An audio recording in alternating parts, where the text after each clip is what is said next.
श्रीगुरुभ्यो नमः। ॐ नमो भगवते वासुदेवाय। ॐ श्रीकृष्णाय परब्रह्मणे नमः। अथ अष्टपञ्चाशत्तमं दशकम्। गोगोपानां दावाग्निमोक्षवर्णनम्। त्वयि विहरणलोले बालजालै प्रलम्ब प्रमथनसविलम्बे धेनवस्वैरचाराः तृणकुतुकनिविष्टा दूरदूरं चरन्त्यः। किमपि विपिनमैषी काख्यमीशां बभूवुः। अनधिगतनिदाघ क्रौर्यद्वृन्दावनान्तात् बहिरिदमुपयाताः काननं धेनवस्ताः। तव विरहविषण्णा ऊष्मिलग्रीष्मताप प्रसरविसरदम्भस्याकुलास्तम्भमापुः।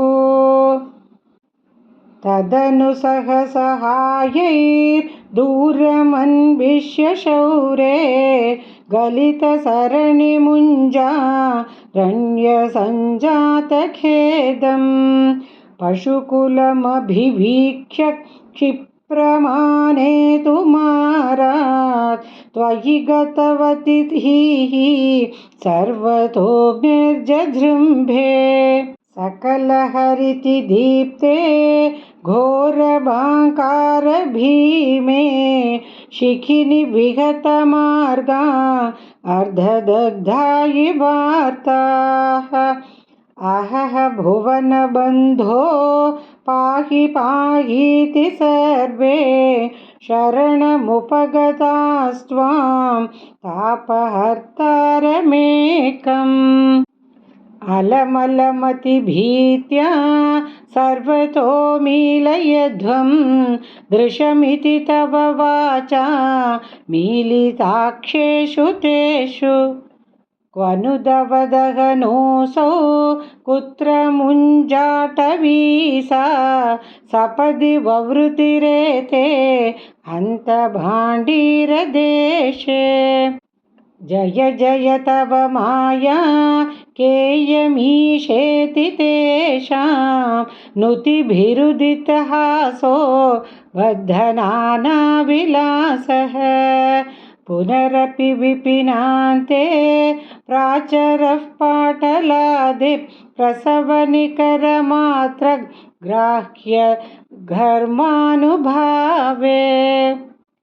त्वयि विमुखविमोच्चैस्तापभारं वहन्तं तव भजन वदन्तः पङ्कमुच्चोषयन्तं। तव भुजवदुदञ्चद् भूरितेजः प्रवाहं तपसमयमनैषीर्यामुनेषु स्थलेषु। तदनु जलदजालैस्त्वद्वपुस्तुल्यभाभिः विकसदमलविद्युत्पीतवासो विलासैः। सकलभुवनभाजां हर्षदां वशवेलां क्षितिधरकुहरेषु स्वैरवासी व्यनैषीः। कुहरतलनिविष्टं त्वां गरिष्ठं गिरीन्द्रः शिखिकुलनवकेका काकुभिस्तोत्रकारी। स्फुटकुटजकदम्बस्तोमपुष्पाञ्जलिं च प्रविदधत् नुद्भेजे देवगोवर्धनोऽसौ।